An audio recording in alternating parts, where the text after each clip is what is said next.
Hello guys, welcome to YouTube channel medi math classes. तो देखो, आज हम बात करते हैं राइटिंग के बारे में।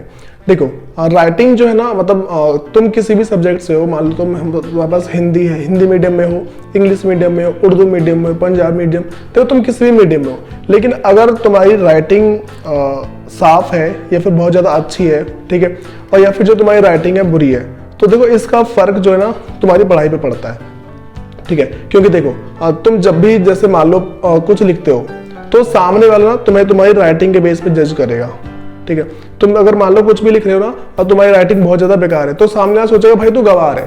ठीक है, सामने वाला तो यही सोचता है, तुम भले ही कुछ भी सोच लो कि ना भाई मैं तो जैसा लिख रहा हूँ वैसे ही चलेगा, लेकिन राइटिंग का फर्क पड़ता है। देखो, एक एवरेज बच्चा जिसकी राइटिंग बहुत ज्यादा अच्छी होती है ना, अगर वो बोर्ड का एग्जाम देता है, ठीक है, तो वो उस बच्चे से अच्छे मार्क्स ले आएगा जो एक तरीके से मान लो इंटेलिजेंट है। ठीक है, राइटिंग का फर्क पड़ता है, भले ही तुम्हारे मैथ साइंस में ना पढ़े, लेकिन जो भी तुम्हारे सब्जेक्टिव होते हैं, हिंदी इंग्लिश के जो पेपर होते हैं, इन सब में फर्क बहुत ज्यादा पड़ता है। ठीक है, तो बोर्ड का एग्जाम देने से पहले ना तुम्हें अपनी राइटिंग इंप्रूव करनी चाहिए। देखो, अपना राइटिंग इंप्रूव करने का तरीका क्या होता है, सबसे बेस्ट चीज है प्रैक्टिस। ठीक है, तुम जितनी ज्यादा प्रैक्टिस करते हो ना, तो प्रैक्टिस मैटर करता है।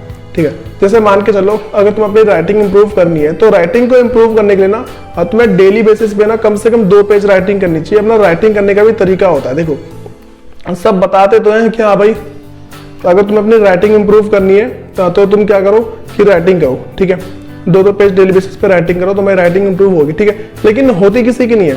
देखो, इसका ना तरीका होता है, राइटिंग को लिखने का भी तरीका होता है। देखो, सबसे जो तुम्हारा दिन पहले की वजह से तुम्हारे पास ना जो राइटिंग तुम्हारी इंप्रूव होती है, वो 4 से 5 हफ्ते में के अंदर हो जाती है। देखो, होती कैसे है, जो सबसे पहला वीक है, पहले वीक के अंदर ना, जैसे मान लो जो पहला हफ्ता है, उस पहले हफ्ते के अंदर तुम्हें करना क्या होता है।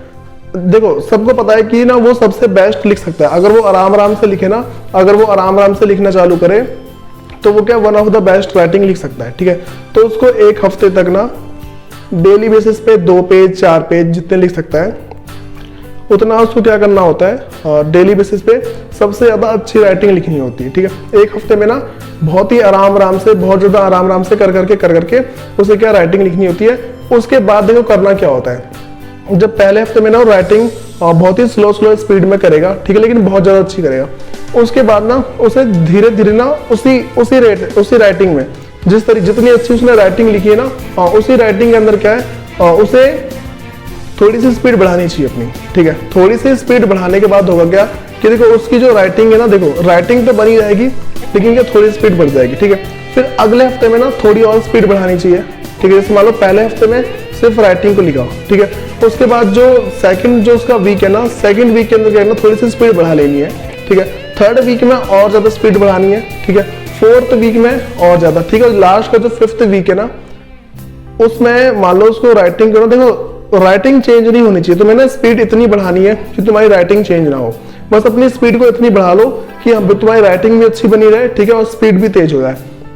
तो करना क्या होता है, देखो जैसे तुम पहले लिखते थे ना बुरी राइटिंग में, राइटिंग तुम्हारी इंप्रूव हो जाएगी और स्पीड भी मेंटेन रहेगी। ठीक है, लोग क्या बोलते हैं कि कहते हैं भाई मैं ना मतलब आराम से लिखता हूँ तो लिख लेता हूँ, लेकिन भाई आराम से लिखोगे फिर तो लिखते जाओगे जिंदगी भर। तुम्हें करना क्या है, जो मैंने प्रोसेस बताया, जो चार देखो मैंने 5 हफ्तों के अंदर बताया कि तुम 5 हफ्तों के अंदर राइटिंग ऐसे इंप्रूव कर सकते हो।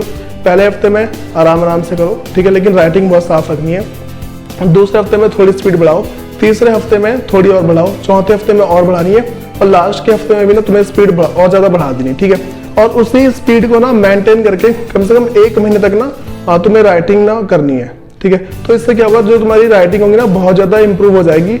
अगर आपको मेरे आइडियाज वगैरह अच्छे लगते हैं तो आप मेरे चैनल को सब्सक्राइब करो। Thank you.